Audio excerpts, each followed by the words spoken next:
नेता प्रतिपक्ष का पद होता है जिम्मेदारी का पद, और वो विरोध करते करते देश के ही विरोध करने लगे। मैं भी गया था अमेरिका, मुझे उस समय मनमोहन जी प्रधानमंत्री थे, मुझे पूछा गया था, अमेरिका में पूछा गया था क्या भारत के प्रधानमंत्री अंडर अचीवर है। मैंने कहा नहीं, वो भारत के प्रधानमंत्री है, कांग्रेस के नेता नहीं है, और हमारा प्रधानमंत्री अंडर अचीवर नहीं हो सकता। राहुल गांधी जी भारत जोड़ो यात्रा तो करते हैं, लेकिन ना तो भारत से जुड़ पाए ना भारत की जनता से जुड़ पाए। राहुल जी नेता प्रतिपक्ष हैं, और नेता प्रतिपक्ष का पद होता है जिम्मेदारी का पद। मैं राहुल जी को याद दिलाना चाहता हूं, जब श्रीमान अटल बिहारी वाजपेयी जी नेता प्रतिपक्ष थे,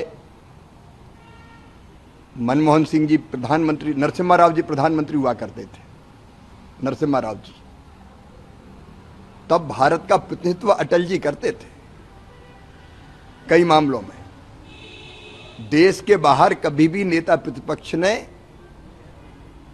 देश की छवि खराब करने की कोशिश नहीं की, लेकिन ये ऐसे नेता हैं जो कुंठाग्रस्त हैं।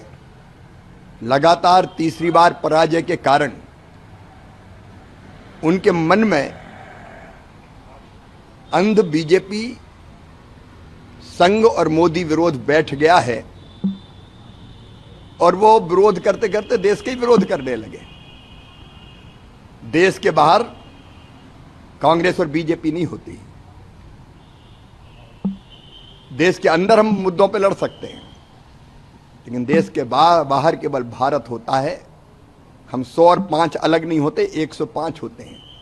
लेकिन लगातार राहुल गांधी जी देश की छवि खराब करने की कोशिश कर रहे हैं, और देश की छवि खराब करने की कोशिश देशद्रोह जैसी सीमा में ही आता है। मैं भी गया था अमेरिका, मुझे उस समय मनमोहन जी प्रधानमंत्री थे, मुझे पूछा गया था, अमेरिका में पूछा गया था क्या भारत के प्रधानमंत्री अंडर अचीवर है। मैंने कहा नहीं, वो भारत के प्रधानमंत्री है, कांग्रेस के नेता नहीं है, और हमारा प्रधानमंत्री अंडर अचीवर नहीं हो सकता। एक भावना आखिर राष्ट्र प्रेम की होती है। और संविधान पर हमले किसने किए?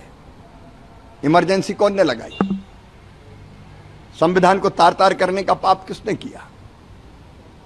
राहुल गांधी जी भारत जोड़ो यात्रा तो करते हैं, लेकिन ना तो भारत से जुड़ पाए ना भारत की जनता से जुड़ पाए, यहां की संस्कृति, जीवन मूल्य और परंपराओं से जुड़ पाए। दुर्भाग्यपूर्ण है राहुल गांधी जी का यह व्यवहार।